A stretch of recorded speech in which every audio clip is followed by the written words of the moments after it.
All right. A couple of examples that we did not get to were as follows. We had done esterification, then hydrolysis. Remember, those are opposites of one another.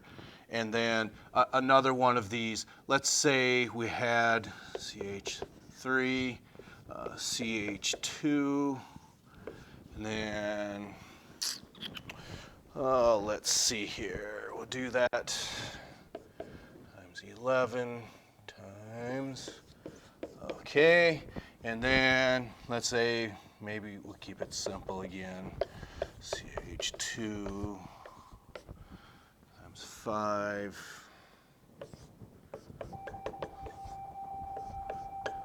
And CH, and then CH2 times 7 COOH. Okay, and then look at that and which one might have a higher melting point. Of course, that it would be the top one. And because this one is an unsaturated fatty acid, this would have a lower melting point then. And let's see here. Does this go through the process of becoming rancid? Okay, rancidity would be yes, because again of this double bond. And then are these derived from animal or plant cells? Well, yes, possibly.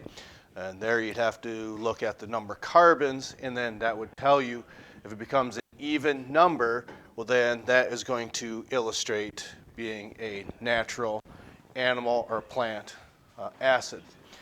So then, which one of these might go through the process of hydrogenation? And with that, what that means is you have to have a double bond in order to go through that process of hydrogenation. So this one, no, because this is a saturated acid. Of course, this one being an unsaturated acid, and then it gets to be a little more complex.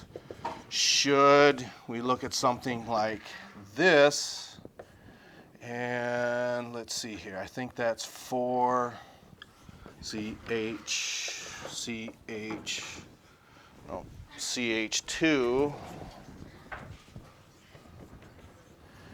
and then CH2 times, wait a minute.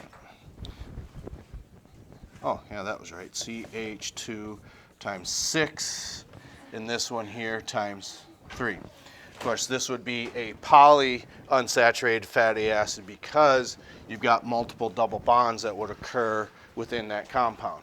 Of course, this would become rancid just like this one, but since this one is saturated, it cannot go through the process of rancidity. All right? This one goes through hydrogenation, and then so this one.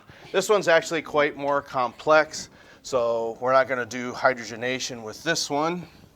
This one can't, okay?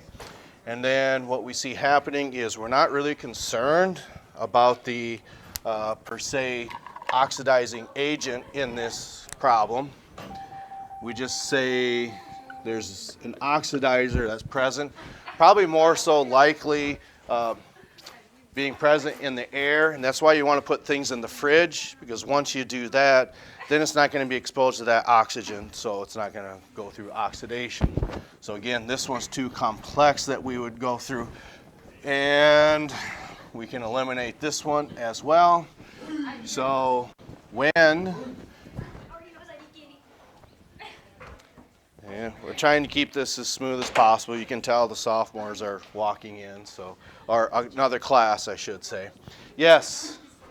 We dissected our minks today. All right, so then, all right, so then as this oxidizes, this gets to be a little more tricky. Here is where that's going to break, okay?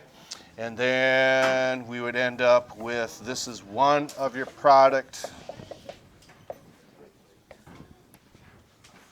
Because when we're adding that oxygen, okay, here is one of your acids, because one of the oxygens is going to attach to that hydrogen, and then another double bonded oxygen. So now we're getting one of your acids, and this is where it probably gets to be confusing because you have an acid group on one side already. So then the same process that happened here is going to happen on this carbon and hydrogen.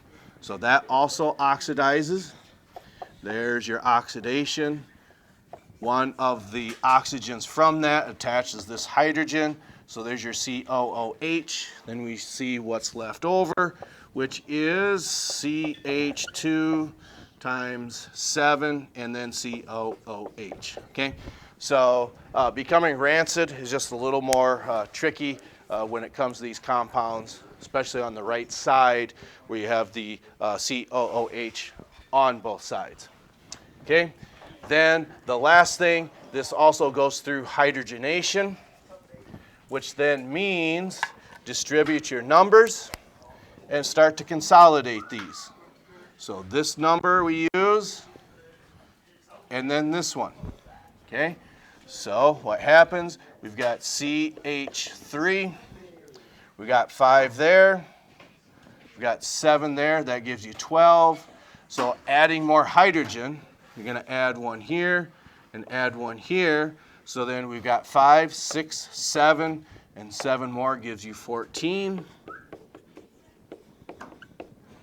That is how not oleic, palmitic acid goes through hydrogenation in this process. This then would be your answer, and then this is your answer for becoming rancid or rancidity. All right. So hopefully that helped. I said I was going to get this up on the Science Channel for you to review because the next few days, your problem quiz is tomorrow. We'll review on Wednesday, review on Thursday, dealing with different types of oil and frying. Then your last exam will be on Friday, and then that will be the end of evaluations for you. Catch up to you next time.